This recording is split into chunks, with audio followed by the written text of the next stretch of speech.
तो निश्चित तौर पर हम पेड़ के पत्तों को पहनना शुरू कर देंगे, पत्थरों को रगड़ कर आग जलाना शुरू कर देंगे। माचिस लाइटर की जरूरत नहीं पड़ेगी मोदी जी को। जहां भी नाला मिले बड़ा सा भगोना लेना, परात लेना, नाले के ऊपर रखकर उसको छेद करके जैसे आपने ताली थाली बजाई थी वैसे ही गैस का उत्पादन करना। लेकिन रामनवमी का तो फिक्र करते।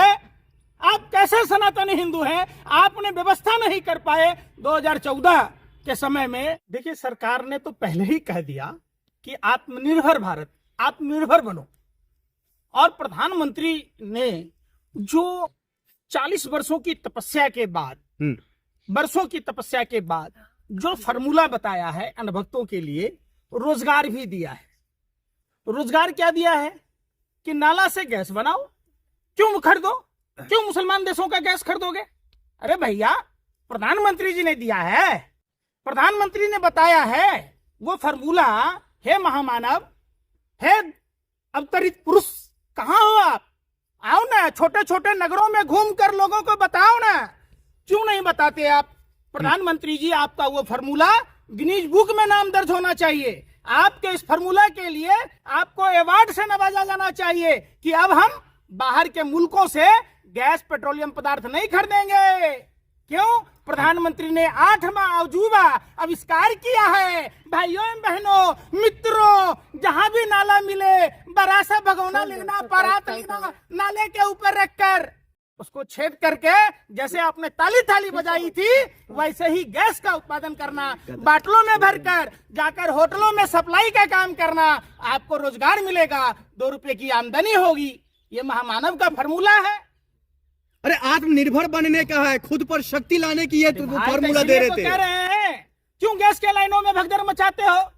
क्यों अपने हाथ पैर तुड़वाते हो? अगर पंकज जी, राष्ट्र हित में अगर लाइन में लगना पड़े तो लगने के लिए लोग तैयार हैं। आपको क्यों मिर्ची लग रही है? देखिए, ये रिंकिया के पापा के असली भक्त है। लगा रहो लाइन में, नोटबंदी के लाइन में भैया। अरे भैया, ऑक्सीजन सिलेंडर के लगा रहो लाइन में। अब तो एलपीजी सिलेंडर के लिए, कभी पेट्रोल के लिए भी लगना पड़ जाएगा, सीएनजी पीएनजी के लिए लगना पड़ जाएगा। इसी तरीके से सारी उम्र चली जाएगी। लगे रहो अनुभक्तों, नाला से गैस बनाओ और रोजगार लो। आप पकौड़ा तलने की भी जरूरत नहीं है। तेल महंगा है, बेसन महंगा है, प्याज महंगा है। अब तो नाला से गैस फ्री में उत्पादन करो। देश के महामानव अवतरित प्रधानमंत्री ने फार्मूला दिया है। अरे मोदी जी को ऐसे थोड़ी ना विश्व गुरु कहते हैं। विश्व गुरु कहते हैं? विश्व गुरु क्या होता है विश्व गुरु? भाई पूरी दुनिया में डंका विश्व गुरु भारत में एक ही आदमी हुआ, सम्राट अशोक। उनके पैर के धूली के बराबर नहीं हो। किस सेक्टर में हो गए भैया? सम्राट अशोक का परचम था, विश्व गुरु भारत कहलाता था। अब तो आपने विश्व गुरु बना दिया, अब तो पाषाण काल में ले आए। इसी तरीके से मोदी जी और मेहनत कीजिएगा तो निश्चित तौर पर हम पेड़ के पत्तों को पहनना शुरू कर देंगे, पत्थरों को रगड़ कर आग जलाना शुरू कर देंगे। माचिस लाइटर की जरूरत नहीं पड़ेगी मोदी जी। मोदी जी ने कितना विकास किया, आपके पप्पा ने क्या क्या नहीं फार्मूला बताया। आप जाओगे उसी नाले से आप पेट्रोल डीजल भी बनाने लगना।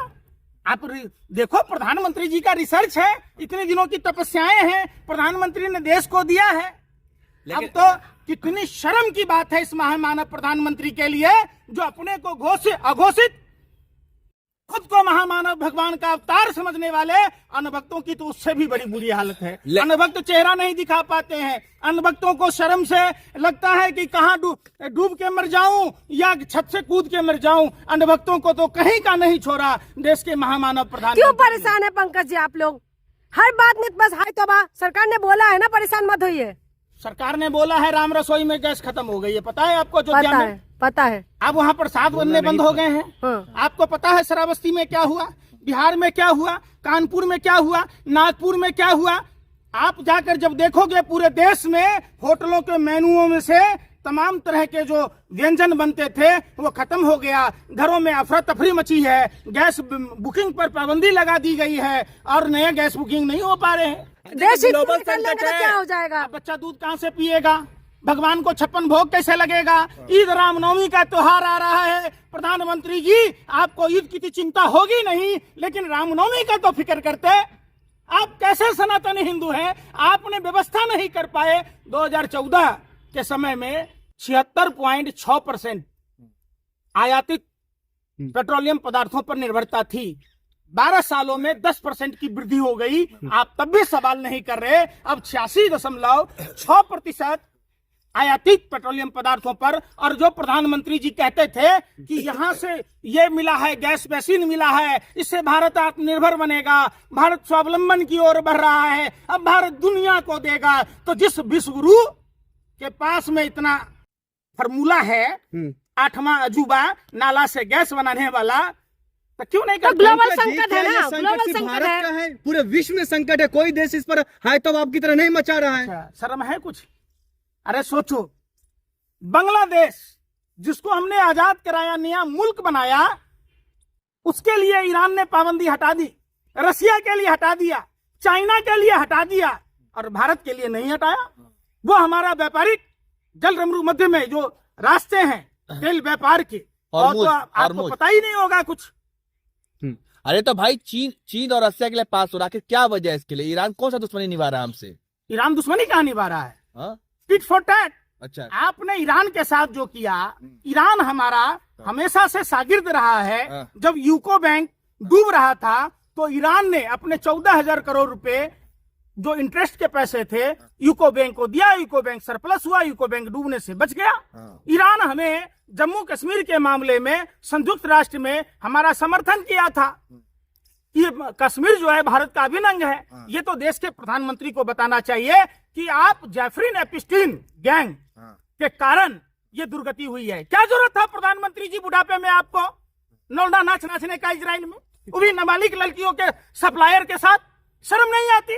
कहाँ है हरदीप सिंह पुरी, कहाँ है एस जयशंकर, कहाँ है अनिल अंबानी?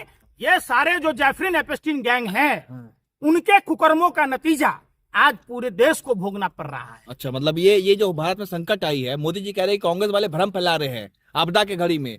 कोई दिक्कत नहीं है। कांग्रेस वाले अगर भ्रम फैलाए होते हाँ। तो नरेंद्र मोदी जी हाथ पैर के सही सलामत नहीं होते, कुरकुरे की तरह टेढ़े मेढ़े होते।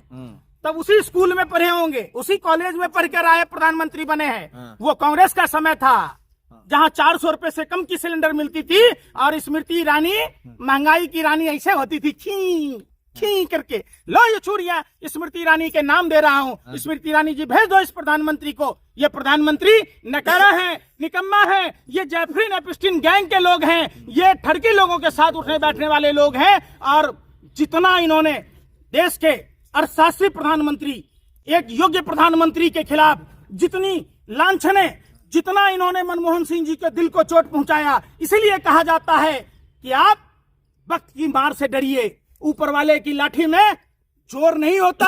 आज यही कारण है कि हर मुद्दों पर देश के प्रधानमंत्री नरेंद्र मोदी जी झूठा आरोप लांछन लगाते थे देश के महान अर्थशास्त्री प्रधानमंत्री के ऊपर।